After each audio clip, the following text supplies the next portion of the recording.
Hello and welcome to another episode of Her Helping Habit on Air. We are a Canadian fertility agency specializing in known egg donation, embryo donation, and surrogacy, helping intended parents, surrogates, and donors navigate their journeys through education, support, and advocacy. Through open conversations and shared experiences, we aim to empower everyone involved in the family building process. Her Helping Habit on Air does not provide medical advice. These are simply lived experiences shared to help make the often uncharted world of infertility feel a little less scary. My name is Jess. I am one of our egg donor coordinators here at Her Helping Habit, and today we are going to be discussing the truth about the washout cycle. So I have with me Katie, the founder of Her Helping Habit and 6-time egg donor, and Emily, our embryo program manager and 4-time egg donor. So, the washout cycle. This is the term we use when we refer to the first menstrual period after your egg retrieval.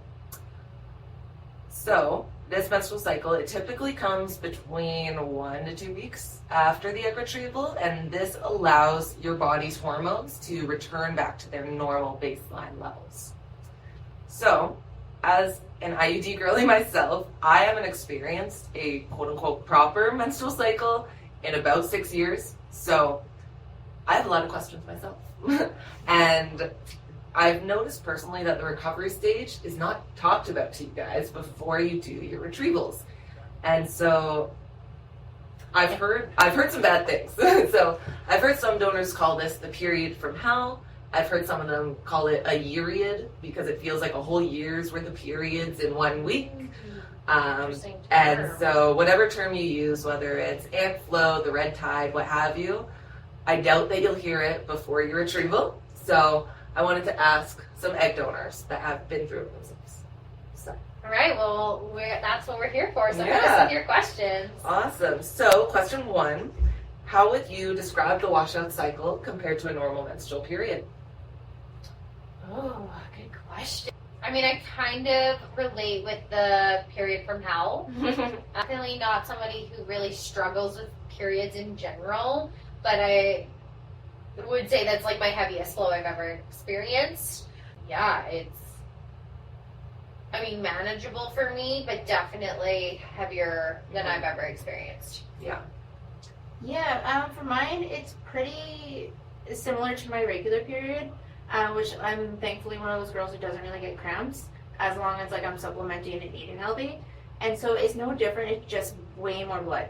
It really is. Volume. It is. So I can't just have regular tampons or regular anything I'm using because it's gonna be way more than that, and so gotta size up. Yes, exactly. Good to know. Good to know. Did the bleeding last longer than your typical menstrual period during your washout? Yes, definitely. I feel like on average I'm like a 2 to 4 day kind of girl, and the washout cycle is for sure 4 or 5 days, maybe a week for myself. Yeah. Mine was actually I think shorter. It was about 3 days, but it was just the volume. Just a huge volume. Yes, it was my body was can you just get out? Get out now, get out quickly, all of it out. Wow, interesting. Yeah. Were you able to use a tampon or menstrual cup during your washout cycle, or were you only able to use pads or liners? Not really a cup person. I think don't quote me, but I don't think it's recommended because for the risk of infection to use a cup after. Tampons definitely aren't recommended for that first flow, so I'm going to assume it's the same for cups. But yeah, period underwear and, I guess period underwear isn't my friend during this time, like a washout cycle instance, maybe later on, but yeah, definitely just a lot of pads. Cool. Yeah, I period underwear for sure, but to be honest, I use a lot of diapers. What? Oh, wow. Tell me more. I would stock up on diapers for sure. Okay, Yeah. What do you mean? Like adult diapers? Yeah. Oh, girl. Actually, recommend them. Like, somebody recommended it on, I think, TikTok a long time ago. Interesting. And absolutely, yeah. All See, right. This is why we're talking about it. Yeah, We I need the swear tips. by it. I also still do it with my regular period on the heaviest day, like when I'm like sleeping in, I don't feel like dealing with anything. I'll just use it because it's like you're gonna be at home anyways. Like, why not? Yeah, that's what it's there for. It's what Yeah. it's made for. Yes, exactly. That's great. Yeah. Cool. Fascinating. Yeah. I've never thought of doing that. Oh, it's a game changer. You'll never go back. How many retrievals have each of you done, and were the washout symptoms the same each time, or were there variances? I've done a few retrievals, and yeah, they've all definitely varied. They kind of all blur together now a bit, besides like my very first cycle where I feel like I experienced OHSS. That was so long ago now, I don't know how that even compares in a sense. I guess my most recent cycle was 2 years ago. It kind of goes in like 2 or 3 increments like previous to that. So yeah, like the last one, I don't really remember anything super noteworthy. Or in the past, there were times where like I think there was like clumpiness, like Clotting. like chunks coming out, which I was told was normal. So after that, it didn't really phase me seeing those. I was like, okay, that's normal, I guess. Like I feel, once you donate so many times, it also kind of like becomes normal. For mine, the first one was actually very easy. I had no problems. And I've done 4 at this point. Also, the last one wasn't too bad either, but the one interesting fact is that every single washout period has happened on day 5 or after my retrieval. So I know exactly when it's going to happen and I can prepare for it. Interesting. Yeah, and my body is just like, it just knows. Like, it's good to go every single time at day 5. And then I just like, it's like 2-3 days of just like heavy. And Wouldn't it be nice if all periods were that on I time? know. Yes. Yeah, that's true. This is a very predictable period. Yeah. Have you ever experienced OHSS, and if so, did it impact your washout cycle? I guess I kind of foreshadowed in my last answer that there. The first cycle I did back in 2016, which is a decade ago now. Oh my. One that I suspect I had OHSS just because it was so significantly different to my other cycles. I did bring concern to the doctor at the time, and he really just brushed it off, to be honest. But knowing what I know now, and the doctors I've seen since definitely speculate that was OHSS.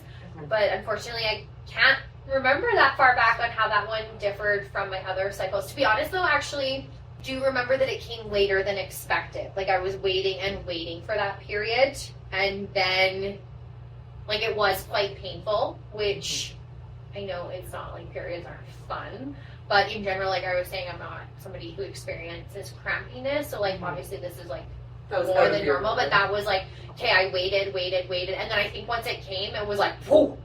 And that was like, yeah, maybe not the most pleasant cycle, but that's all I can really remember from that time. I've never had like documented OHSS, but I think had mild symptoms with my last 3. It didn't really make much of a difference, honestly, on like the washout period. It was just the same. If anything, it was a relief because as soon as that comes, that's when all my symptoms kind of like wash away. Nice. So it's nice. Yeah. The value of the word wash. Yeah, exactly. Yeah, I mean, I guess Yeah. that is, typically what like the clinical team will say you're in the clear for OHSS is after your period comes. So that makes sense that you feel the relief then. Yeah, well, day 3-4 is where it's like the worst for me, and then I'm just like, okay, I can just wait 24 hours, and like day 5 I'll have my period, and then we're good to go. Nice. Yeah. I love the predictability of it. I know. That's awesome. I know. Yes. What support did you find the most helpful or comforting during your washout cycles?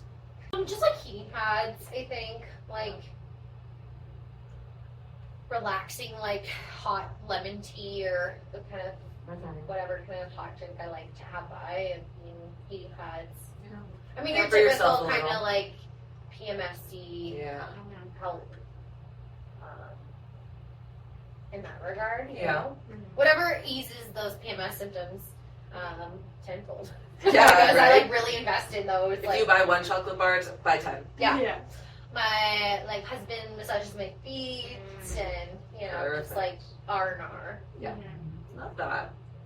For me, it's honestly accepting it and breathing through it usually lessens the symptoms. And then I also get like a portable heating pad that I can walk around so that no matter where I am, I can always have it on, and I definitely recommend that as a purchase. Wow. Emily has all the best tips here. This is awesome. I want to make my life I'm learning as so possible. much. I've seen those online, but I've never actually considered Game it. changer as well. I think you guys Wow. need to get on this. This is why the girlies tell the other girlies Yes. things. Yeah. Go girlies. Today we learned Emily is a girl's girl. For sure. Confirmed. All right. My last question. Did your menstrual cycle in general change after an egg retrieval? I mean, definitely like some variabilities, I guess, to get like back to quote unquote normal. Like, I mean, my cycle always kind of varies between like 28 and 30 days anyways, 32-ish days. If, you know, after my donations, say give 6-ish months, I'll like regulate to be like more consistent, like 29, 30. Whereas like after the donations, maybe like 34-ish, 35 days. Like I'm pretty religious with like my period tracking app. I think that's the biggest difference, is just like the length being extended by a day or two. But yeah, for me, that's the only noticeable change. Yeah, mine get longer too. Yeah. It extends by a couple days, which is weird for me because mine is very regular. But I can expect it for like the first like 2 or 3 months. That is gonna be a couple days delay. Yeah, Cool. that's like a So your first few periods after retrieval would be affected, but then those side effects sort of peter off, is what I'm understanding. Yeah, essentially. Cool. Awesome. Yeah, I think it's as your body resets, like, because we're flushing out those hormones in Yeah. our body, like, even though they're flushed out, so to speak, it still takes time to adjust and bring Yeah. our levels really back to baseline. Yeah. Awesome. Yeah. You know what? I actually have one more question, and it is relating to IUDs. Because, as I mentioned, I have an IUD, and I would love to donate my eggs one day, but I would not like to get rid of my IUD. And not a deal breaker for egg donation, which is excellent news for me, but I'm wondering, is there a difference in the side effects of your washout cycle from retrievals where you did have an IUD in place versus retrievals where you did not have one in place? Not really. I think for myself, it's maybe just like the difference in like flow. You know, with my IUD, I had a hormonal IUD when I did donate with one in, and so naturally, you know, the hormones, like I wasn't even getting a period really. So like to have a period as like a washout cycle was like, Out of the norm. great, I haven't had a period in a while anyways. So, but when I compared that to like not having my IUD, the flow difference was like significantly less, but it's also because like I wasn't bleeding before. Yeah. I think the IUD also keeps those walls of your uterus thinner, so there's less to really flush out after. Would make sense. Mm-hmm. How about you, Em? It doesn't really change like the period itself, but I definitely get spotting for quite a few days later. Yeah. But then also with IUDs, it's kind of tricky because sometimes it's just part of the IUD. So I wasn't quite sure. So, because I got my IUD put in at one of my retrievals. So then in this sense, when I kept spotting afterwards, I was a little bit confused and I didn't really have a whole lot of information online, kind of like what was going on. And then later on, I found out that like my IUD probably wasn't the best for me, and so it was kind of confusing, right? Because I was like, well, maybe this just isn't part of like the whole new norm, but so it makes it a little bit trickier. But if you've had it in before, doing any egg donations, you know what your body's like, it'll probably help quite a bit. Awesome. Yeah. Wow. Well, I've learned a whole bunch this evening. So thank you, ladies, so much for talking to me about your periods Anytime. and teaching me so much. I'm definitely a little less intimidated about the washout cycle now. If you'd like to connect with us or have questions about known egg donation, embryo donation, surrogacy, becoming a parent, or exploring whether becoming a surrogate or donor is right for you, you can find us online at Her Helping Habit or email us at info@herhelpinghabit.com. We're passionate about educating and supporting all parties throughout the journey, and you can also book a free consultation with one of our coordinators directly through our website. Thanks for listening, and we'll talk to you again soon on the next episode of Her Helping Habit on Air. Thank you.